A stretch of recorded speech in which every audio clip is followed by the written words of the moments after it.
I was in high school in Glen Ridge, and my grades were bad, and I was in the 11th grade, and I myself with two other guys decided that we would go down to see the Army recruiter down in Bloomfield, New Jersey, and that's back in 1959, well, yeah, 1959, whatever thereabouts. And on the way in there, they went in and we took our tests. You take a basic test and all. And walking out of the hallway, this Marine recruiter was there, and his name was Sergeant Guy. He was a gunnery sergeant in the Marine Corps. And he grabbed me alongside. I guess out of the other two guys, he looked at me. We were all pretty tall. And we were clean and decent, no beards or long hair or anything. And he said, "Have you ever thought about the Marine Corps?" And I said, "Well, I had an uncle that was killed in Guadalcanal in 1942. I was only a month old when he was killed. And he was only 22 years old at the time.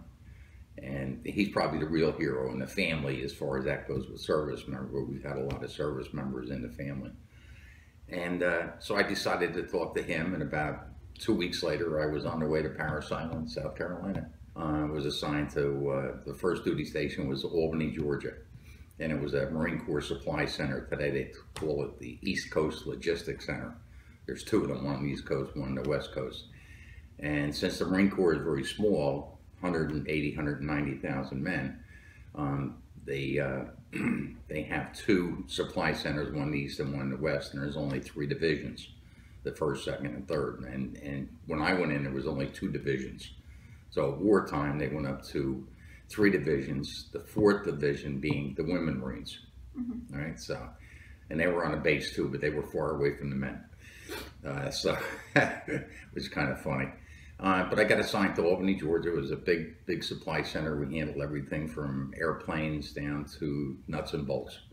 I mean, every weapon that the Marine Corps used, all their vehicles, tanks, trucks, jeeps, and those kind of things, radios, and all that kind of stuff. So it was kind of neat. And I served there about, well, about three and a half years I served there. Once you finish up your 4 years, you have 2 years. You have a year of active reserve and a year of inactive reserve. Both of those 2 years I was on the police department, because when we got out in March, in June, I was on the police department. So it was worrisome there when I would see a Marine staff car pull up to headquarters and they'd call me in there for some unknown reason. Do you know so-and-so and whatever? You know, people looking for information. That I would see that when, uh-oh, they're back for me. You know, I'm going back.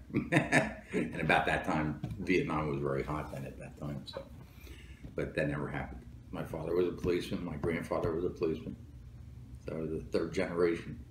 So that time was very, very satisfying. 26 years, a long time. Things changed over that time. But yeah, that was it. It was gratifying. So where I didn't see, you know, I didn't go into combat in the Marines. There's still that training there that helped me a great deal in the police department. You know, stand tall, look good, be neat, shoe shine, haircut, you know, look good in uniform, and be decent to people, you know. So, because being on the police department was not like being in Vietnam, but I mean, it was the same thing of dark alleys and stairways and bad people and good people and, you know, a mix of that. So it was a different way of serving. Young and foolish, but married, had 1 child, had a 2nd child before we got out of the service, and then came back to New Jersey to live. Yes, there was a lot of demonstrations, a lot of riots and all. We never got involved in that. At the same time, there was a black white issue with the, you know, freeing, you know, I can't remember what you might call it. There were a lot of riots because of blacks and whites. And we were right involved. In Georgia, there was a lot of unsettled issues that the blacks had, and also the whites, and they weren't too nice to each other. And it was something to see. Probably that's probably the most combat I saw was in the towns where there were looting and rioting and things like that. When we got out of boot camp, we went home for 10 days. We all got back together, and they put us on a plane, and we landed in, I guess we landed in Charlotte, I guess.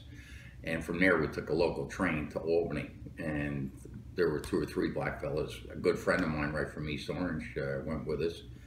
And we got off the train in Albany, Georgia. And, you know, it's, of course, a town. Never been to Georgia before that I remember. And, you know, nice, quaint and most people were friendly, but we walked in across the street and asked a couple coming our way where the USO was, because the USO was a place where we would meet, get a bus to the base.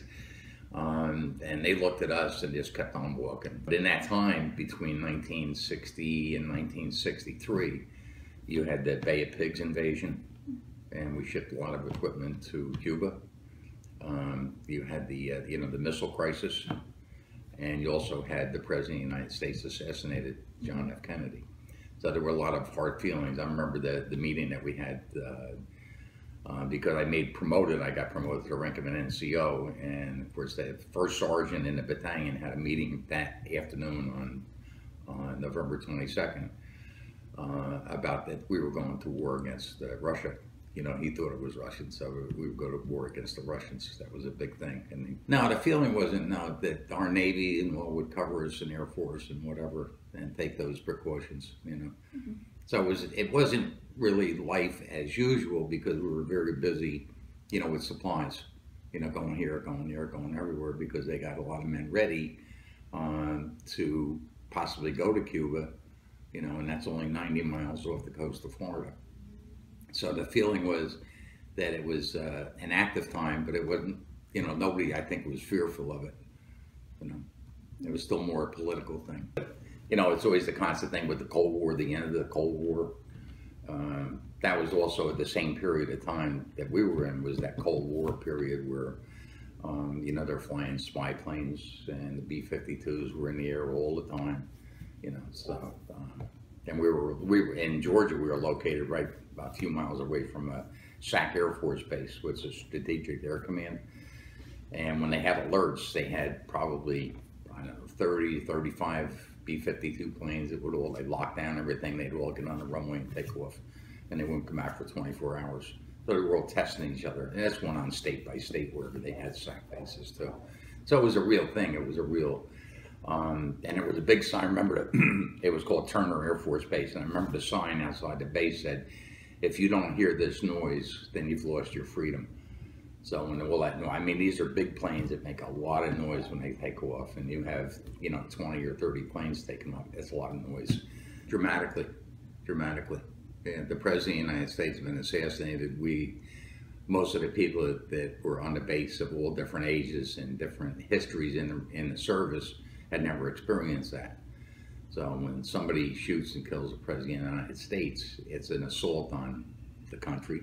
It's an assault on everybody. And of course, a lot of fears arise out of that. We're going to war. Somebody is going to attack us, or we're going to attack them. Well, the things that got me is when kids, I'll say college-age kids, were burning their draft cards, burning the American flag. You definitely don't want to do that. We have I don't want to say that. We do have a saying: if you want to burn the flag, wrap yourself in it first, because far too many men have come back under that flag.